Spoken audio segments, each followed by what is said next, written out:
Alright guys, welcome back to our saga, our journey through the land of Hoot.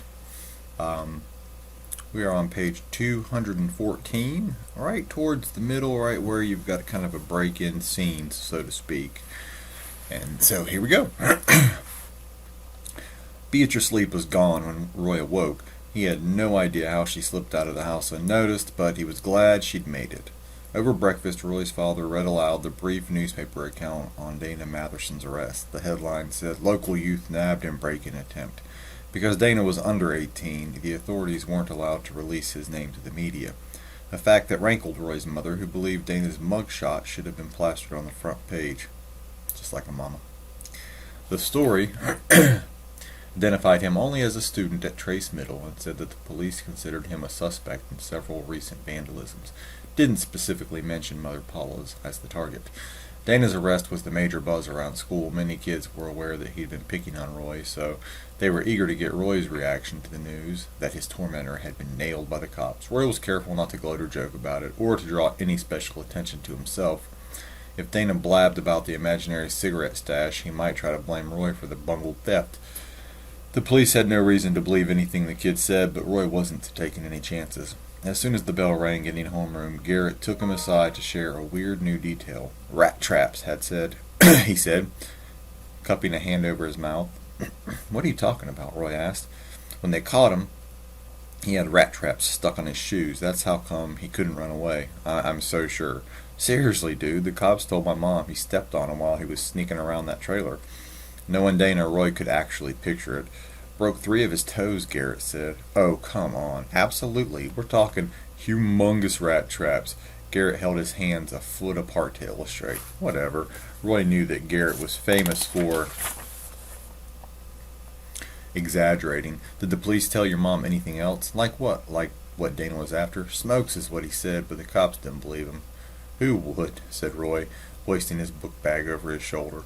All morning he looked for Beatrice Lee between classes, but he never saw her in the hallways. At lunch hour, the girls' soccer players were sitting together in the cafeteria, but Beatrice wasn't among them. Roy approached the table and asked if anybody knew where she was.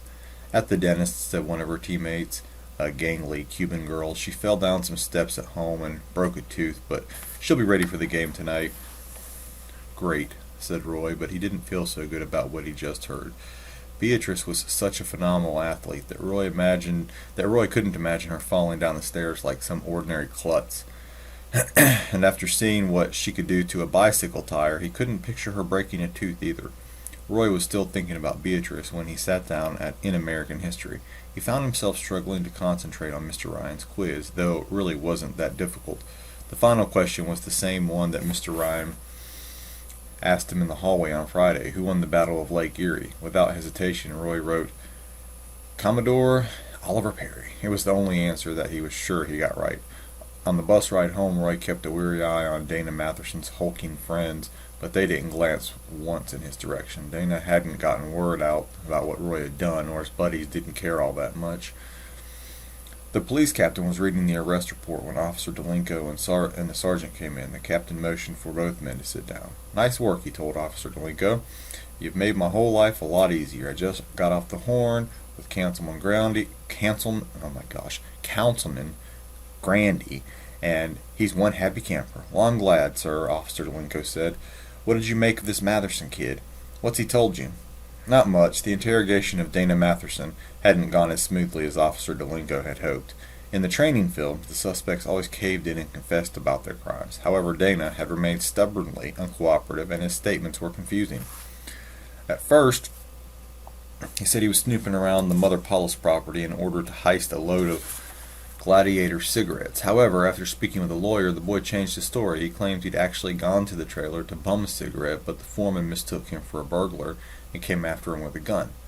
"Matherson's a hard case," Officer Delinko told the captain. "Yeah," the sergeant said. "He's been around the block a few times." The captain nodded. "I saw his rap sheet, but here's what bothers me. The kid's a thief, not a practical joker. I can't picture him dumping alligators in a porta-potty and stealing porta-potties, maybe. I wondered about that too, Officer Delenko said. The Mother Paula's vandal had displayed a dark sense of humor that didn't fit the Matherson boy's dim-witted criminal history. He seemed more likely to strip the wheels from a patrol car than to paint the window shield black, oops, or hang his shirt like a pennant from the antenna. What's the motive for the funny stuff? The captain wondered aloud. I asked him if he had a gripe against Mother Paula's pancakes, Officer Delenko said, and he said, and he did say IHOPs were way better. Well, that's it. He likes IHOP pancakes better? Well, except for the buttermilks, Officer Delaney reported. He had nice things to say about Mother Paula's buttermilks. Gruffly, the sergeant interjected, "Oh, the kid's just jerking our chain is all." The captain pushed back slowly from his desk. He could feel another crusher of a headache coming on. "Okay, I'm making a command decision here," he said. "Considering we've got nothing better to work with, I intend to tell Chief Deacon that the Mother Paula's vandal has been apprehended. Case closed." Officer Delenko cleared his throat. "Sir, I found a piece of a shirt at the crime scene, a shirt that's way too small to fit the Matherson boy." He didn't mention that the remainder of the shirt had been tied tauntingly to the antenna of his squad car. "We need more than a rag," the captain grunted. "We need a warm body, and the only one we've got is sitting in juvenile detention, so officially, he's our perpetrator. Understand?" Officer Delenko and his sergeant agreed in unison. "I'm going out on a limb here, so you know what this means," the captain says. "If another crime happens on that property, I'll look like a complete bozo. And if I end up looking like a bozo, certain people around here are going to spend the rest of their careers cleaning dimes out of parking meters. Am I making myself clear?" Again, Officer Delenko and his sergeant said yes. "Excellent," said the captain. "So, your mission, basically, is to make sure there's no more surprises between now and the Mother Paula's groundbreaking ceremony on Wednesday." Whew. No sweat. The sergeant rose to his feet. "Can we tell David the good news?" "Sooner the better," said the captain. "Officer Delenko, you're back on the road, effective immediately. In addition, the sergeant has written a letter commending the outstanding job you did in capturing our suspect. This will become part of your permanent file. Officer Delenko was beaming. "Thank you, sir. There's more. Because of your experience on this case, I'm assigning you to a special patrol at the Mother Paula's construction site. 12 hours on, 12 hours off, beginning tonight at dusk. You up for that?" Just saying. "Absolutely, Captain." "Then go home and take a nap," the captain advised, "because if you doze off out there again, I'll be writing a much shorter letter for your file. A termination letter." The pressure's on now. Outside the captain's office, Officer Delenko's sergeant gave him a hearty slap on the back. "2 nights, and we're home free, David. You psyched?" "One question, sir. Will I be on duty out there alone?" "Well, we're hurting on the night shift right now," the sergeant told him. "Kirby got stung by a yellow jacket, and Miller's out with a sinus infection. Looks like you'll be riding solo." "That's okay," Officer Delenko said, though he would have preferred to have a partner under the circumstances. Curly probably would be staying at the trailer, though he wasn't the best company. "You drink coffee, David?" "Yes, sir." "Well, good. Drink twice as much as usual," the sergeant said. "I don't expect anything to happen, but you'd better be wide awake if it does." On the way home, Officer Delenko stopped at a souvenir shop along the main highway. Then he swung by the juvenile detention center to take one more crack at Dana Matherson. It would be such a relief that the boy admitted to even one of the earlier vandalisms. Dana was brought to the interview room by a uniformed guard who took position outside the door. The kid was dressed in a rumpled gray jumpsuit with the word "inmate" stenciled in capital letters across his back. He wore only socks because his toes were still swollen from the rat traps. Officer Delenko offered him a stick of gum, which the kid crammed into his cheeks. "So, young man, you've had some time to think." "About what?" Dana blew a big bubble and popped it. "You know, your situation." "I don't need to think," the boy said. "That's how come I got a lawyer." Officer Delenko leaned forward. "Forget the lawyers, okay? I'll put in a good word with the judge if you'll just help me clear up some other cases." "Are you the one who painted the windows of my patrol car?" The boy snorted. "Why would I do a dumb thing like that?" "Come on, Dana. I can make things easier for you. Just tell me the truth." "I got a better idea," the boy said. "Why don't you just kiss my butt?"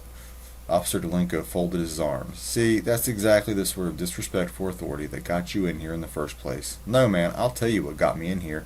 That little dork Roy Eberhardt is what got me here." "Not this again," Officer Delenko said, rising. "Obviously we're wasting our time." Dana Matherson sneered. "Duh. He pointed at the small shopping bag that the patrolman had placed on the table. "You finally bring me some smokes?" "No, but I did get you something else." Officer Delinko reached into the bag. "A little buddy to keep you company," he said, casually dropping it in the boy's lap. Dana Matherson howled and bucked and tried to knock it away, toppling his chair in the panic. He leaped up from the floor and scrambled out of the door, where the guard clamped a brawny hand on his arm and led him off. Officer Delinko was left alone to ponder the object lying on the linoleum tile, a toothy, scaly, and lifelike, except for the $3.95 price tag sticker glued to its snout. It was a rubber alligator, which Officer Delinko had purchased at the tourist shop. Dana Matherson's reaction to the harmless toy convinced the patrolman that he couldn't possibly be the Mother Paula's vandal. Well, that was kind of slick on Officer Delinko's part. Anyway, anyone so freaked out by a puny fake wasn't capable of handling a real alligator, especially in the forbidding darkness of a traveling Johnny. The true culprit was still out there somewhere, dreaming up a new scheme, and Officer Delinko had 2 long, nervous nights ahead of him. And we'll stop there on page 223. So we'll pick it up tomorrow. As always, anything else you'd like me to read, let me know. And hope you all have a great day.